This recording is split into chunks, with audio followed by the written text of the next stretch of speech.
Hi, Cybersecurity 2 class. It's Professor Opterbeck. I'm just sending you this video to welcome you to our new semester. I'm really excited to be studying Cybersecurity Law and Policy 2 with you. We call it 2. As many of you were in the Cybersecurity 1 class or have taken it before. Some of you haven't, and that's okay. We try to make these flow from one to the other, but also things that you can take out of sequence if you want to. So I wanted to talk a little bit about what we're going to be doing this semester and introduce you a little bit to the syllabus, which I have up on the screen here. So this is a unique course, so those of you who've taken Cyber 1 will know that I do these courses as hybrid online courses. So there is an asynchronous online component, and then there is a synchronous in-person component. The asynchronous component is we meet online every week.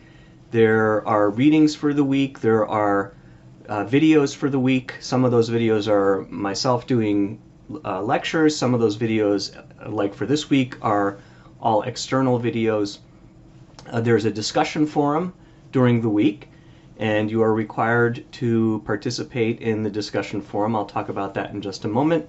And then there is a quiz for the week. So that's how the typical week runs, with the discussion forum, the quiz, lecture, asynchronous lecture videos, readings, and you can complete the week on your own schedule within the parameters that we set for the deadlines for the assignments.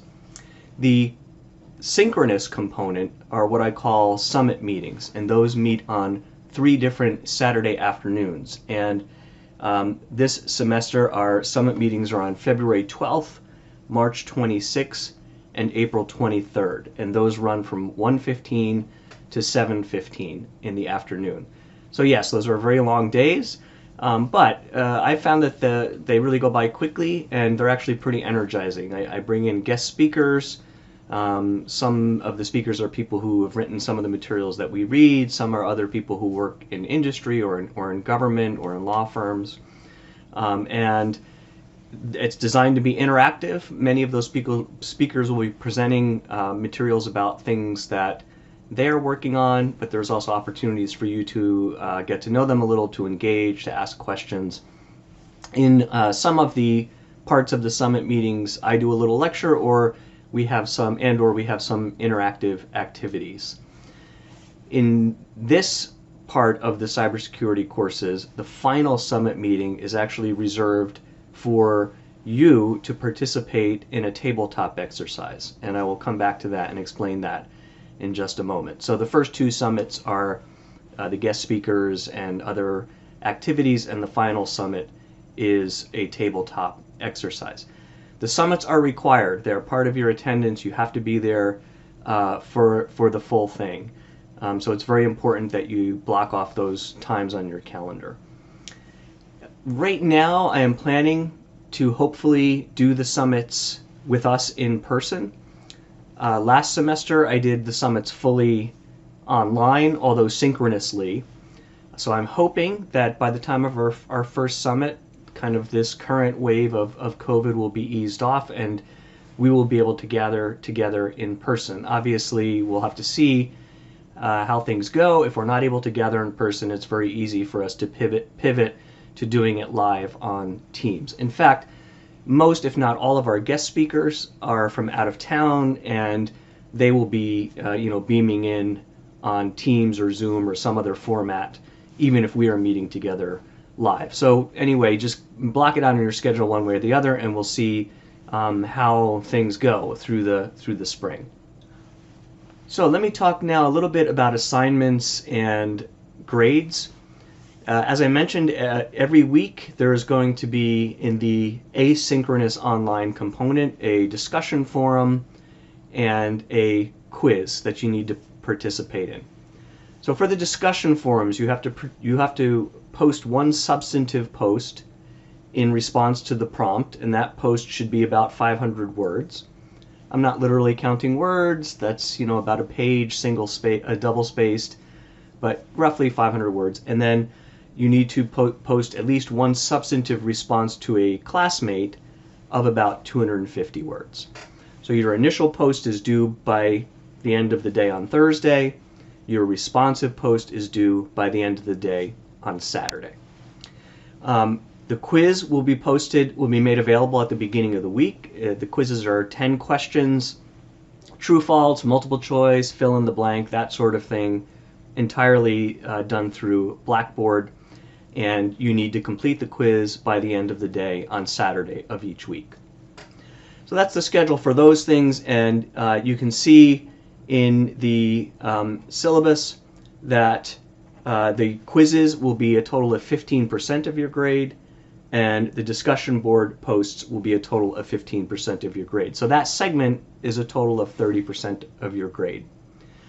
And when I grade the discussion boards, usually if you've done it, you've made an effort. There's not a right answer. It's a discussion. It's sort of like we were having a discussion in a classroom about a legal issue or a policy question or something like that. And if you've done it, you've made an effort, you get 100 points. So I'm not generally subtracting points from discussions unless you don't do it or don't really make an adequate effort. So I don't want you to be concerned about having the right answer in a discussion. Just do it. And it actually, I think you'll find it's an enjoyable way to engage with your classmates.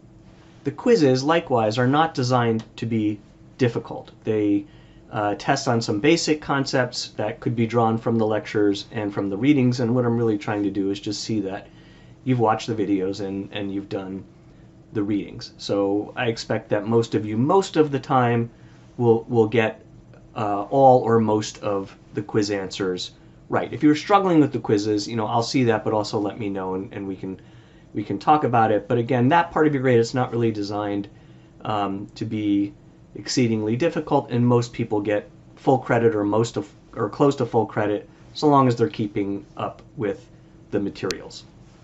So the other parts of your grade are a take-home examination, final exam, which is worth 35%, and a final skills project, which is worth 35%.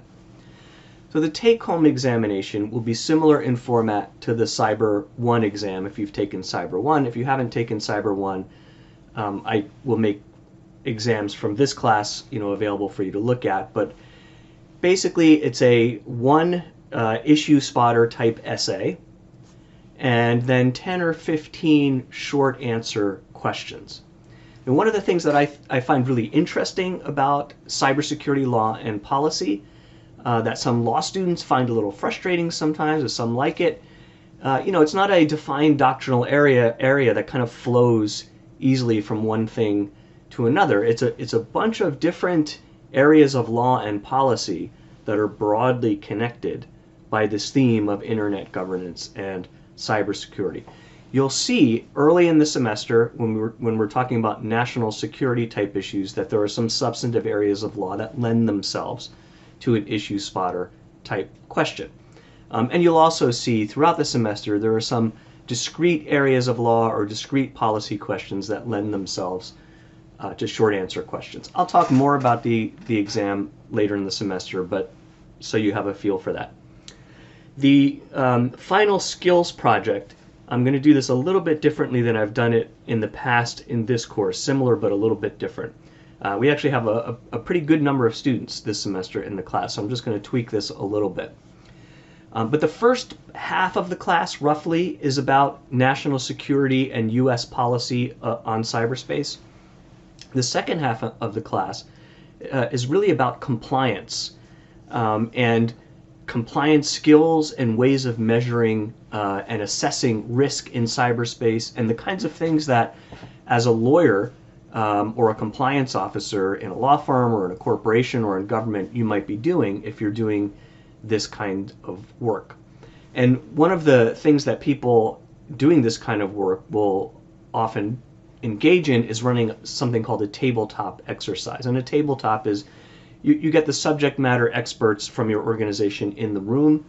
You have a scenario or a set of scenarios that are hypothetical but realistic scenarios. And then you kind of run through in the room, what would the responses be? What would the different parts of the organization do? And that helps people learn how you might respond. It helps you find blind spots. It helps you find areas of better communication, things to fix, and so on. So in the kind of compliance part of the course, we're going to be working up towards doing an actual tabletop exercise. I will do a hypothetical. I will assign to each of you a role within a hypothetical organization. Given the number of people in the class, we'll have several iterations of this probably. And in our final summit meeting, you will, in groups, run that tabletop. And after you've run the tabletop, you're going to take all of the information that you've learned, and there may be some other things that I give you as well after the tabletop. And then each of you individually will prepare a PowerPoint presentation for the board of directors on the organization's cyber risk and ways of confronting that cyber risk. And that PowerPoint will be the final project that you hand in on the first day of weekend exams is when that will be due. That is May 15th. Again, I'll give you more details on that as this semester goes along. So there is a group component which is participating in the tabletop exercise, which you will do in groups, but you'll each have a role within the organization, and then there's an individual component of the final project that you submit. So the last thing I want to mention in terms of the syllabus and the schedule and the way the course works.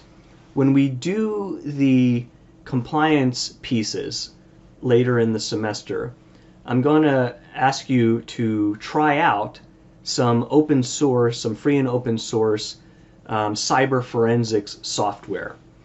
Now, I'm not asking you to become an expert in cyber forensics. I am not an expert in cyber forensics.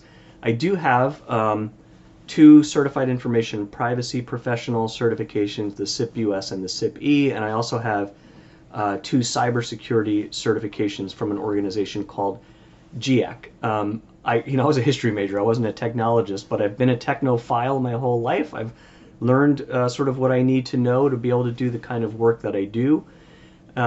So I know something about this, but the real purpose of it for all of us as lawyers and compliance professionals is really to understand if you're employing an expert or if you're speaking with people in your organization who are doing the technical side of forensics and compliance.